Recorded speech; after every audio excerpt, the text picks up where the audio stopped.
Be ready for dictation. 15 seconds to go.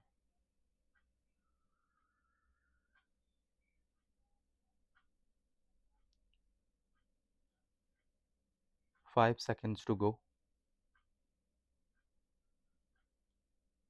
Mr. Chairman, I rise to apprise the House of certain developments pertaining to deportation of Indians from the USA. Honorable members are aware that people to people exchanges constitute the bedrock of our deepening ties with the United States. Indeed, more than any other relationship, mobility and migration has had a key role to play in enhancing its quality. Sir, the House would also share the view of the government that it is in our collective interest to encourage legal mobility and discourage illegal movement. In fact, illegal mobility and migration has many other associated activities also of an illegal nature. Moreover, those of our citizens who have been inveigled into illegal movement themselves become prey to other crimes. They are trapped into both moving and working under inhuman conditions. Members are aware that unfortunately there have even been fatalities in the course of such illegal migration. Those who have returned have also testified to their harrowing experiences. Sir, it is the obligation of all countries to take back their nationals if they are found to be living illegally abroad. This is naturally subject to an unambiguous verification of their nationality. This is not a policy applicable to any specific country, nor indeed one only practiced by India. It is a general accepted principle in international relations. Sir, honorable members would be aware that the process of deportation is not a new one. I repeat, not a new one, and has been ongoing for several years. I would like to share with the House the details of deportation from the United States since 2009. Deportations by the US are organized and executed by the Immigration and Customs Enforcement authorities. The standard operating procedure for deportation by aircraft used by ICE, that is effective from 2012. I repeat, that is effective from 2012, provides for the use of restraints.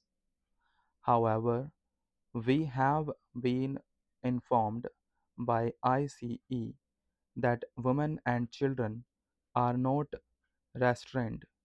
Further, the needs of deportees during transit related to food or other necessities, including possible medical emergencies, are attended to. During toilet breaks, deportees are temporarily unrestrained if needed in that regard. This is applicable to chartered civilian aircraft as well as military aircraft. There has been no change, I repeat, no change from past procedure for the flight undertaken by the United States of America. Sir, we are, of course, engaging the US government to ensure that the returning deportees are not mistreated in any manner during the flight. At the same time, the House will appreciate that our focus should be on a strong crackdown on the illegal migration industry while taking steps to ease visas for the legitimate traveler on the basis of information provided by returning deportees about the agents and others involved. Law enforcement agencies will take necessary preventive and exemplary actions. The first session of the 18th Lok Sabha and the corresponding session of Rajya Sabha were notable for the renewed spirit of parliamentary debate on display, notwithstanding the excessive combativeness and avoidable grandstanding by the government and the opposition. The leader of opposition mounted an aggressive analysis of the NDA government and Prime Minister Narendra Modi. Mr. Modi, in turn, called into question the track record and intentions of the Congress.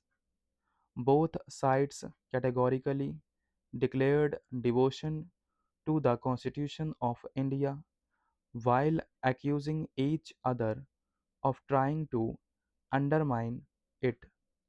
They also crossed swords over Hinduism and its political role. The rise of a strong opposition with no designated leader of opposition earlier and the return of coalition politics as the leading party lacks an absolute majority may restore the role of parliament. The increase in opposition numbers can help restore healthy traditions such as more bills getting scrutinized by parliamentary standing committees. A robust opposition can also act as an effective restraint on the government, preventing it from demolishing opposition with its legislative agenda. The 17th Lok Sabha not only earned the uncertain distinction of having seen the suspension of the most number of opposition MPs but also functioned without a deputy speaker, a post usually reserved for the opposition. To underscore this point, the India bloc based its support for the speaker only on the condition that the government agreed to offer it the deputy chair. The threshold for removing parts of what is spoken in the House from official records should be very high. Following the deviation from the standard format by several members, the Speaker has constituted a committee to frame rules for oath taking. Parliamentary speeches could do with more humor and less abuse, but the fact that there was an expanded debate is encouraging. The Treasury and opposition benches must understand that their place in the highest seat of democracy is to represent the people who sent them there. They must find a common sense of purpose and function in a spirit of accommodation.